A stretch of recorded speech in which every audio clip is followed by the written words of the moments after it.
Hi, it's DJ Legion. Sorry I have not made any videos in a while. I literally do the same thing over and over. I do have something interesting and thought I would make a video. So I'm servicing some equipment before a venue opens next week. And I was checking out this DJM-900NXS2 and I was having a problem with a crossfader.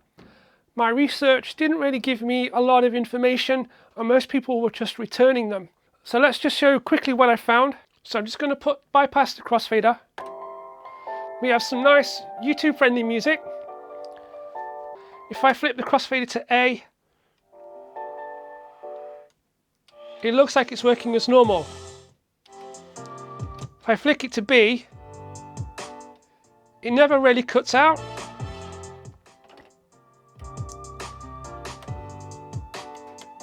And then if I put it on like other settings, you see here I'm on A and B, it's not doing anything.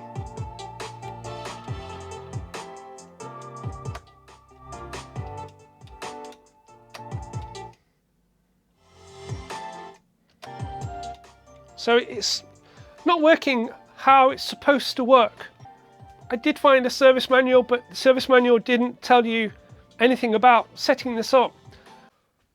I'm going to turn the mixer off and I'm going to go into service mode. So to go into test mode on this DJM-900NXS2, headphone cue, channel 1 cue and space. Turn it on. So when we turn it on, it comes up and it says version system. You can use the beat to change options. And all I did was press tap. And you can see that it says CFDR set. So what we should be seeing is when it's in the A position, 877, when it's in the B position, 143. So it never really gets to the end of A, it's at 790. And here, it's never getting to B, it's at 174. So it doesn't know that it's got to the end position of the crossfader. So that was the problem that I found. When I first got this, it was going past the crossfader. It would go too far. So it would cut out at a certain point. So now I'm going to take the crossfader apart and show you what I found and how to fix it. This crossfader uses a Hall effect sensor, I think. So that's what this circuit board is.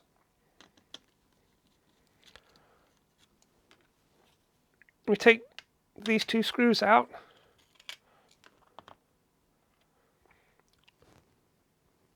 It's just this little circuit board. And that's looking for a magnet.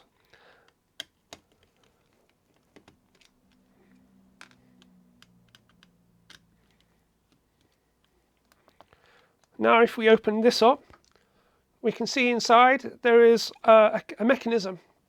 When we move, that bottom wheel turns.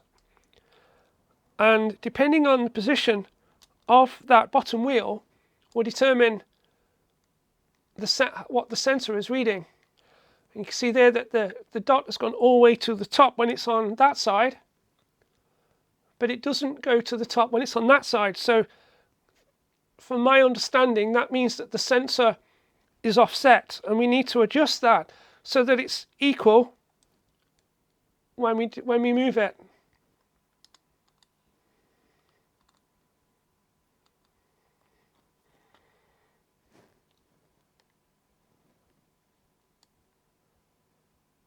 That looks better. So we're all the way over there.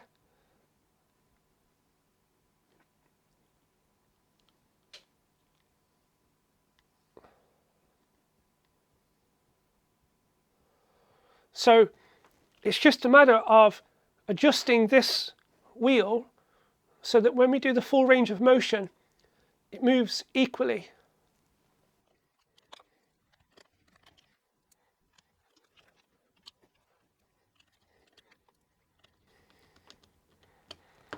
Right, let's put this back in and we'll try again. I'm going to switch it on in service mode again and we'll try that test. So now we're going to 875 and 147. So that's a lot closer now. I don't know if it needs to be perfect. So we're back to bypassing. So now we're on a cut. So we're in position A, and it cuts. Position B, it cuts. So we've now set this up and it's working properly.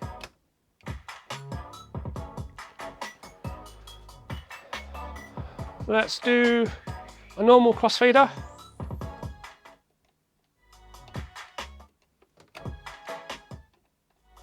So we have a nice gentle curve. So although I haven't given you exact instructions on how to fix it, I've given you a method, and then you can tweak it until you get it set up how it works for you. So all I think that's happened is some rough movement on there has dislodged that wheel, and it's knocked off its gears and it's biasing one way or the other.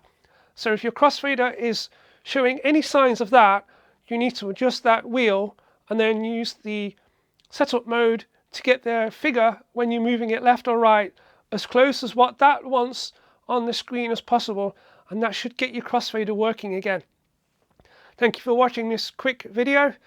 If I find anything else like this, I will make a video, but my general day-to-day stuff is just things that you've already seen. Thanks for watching, and hopefully see you soon.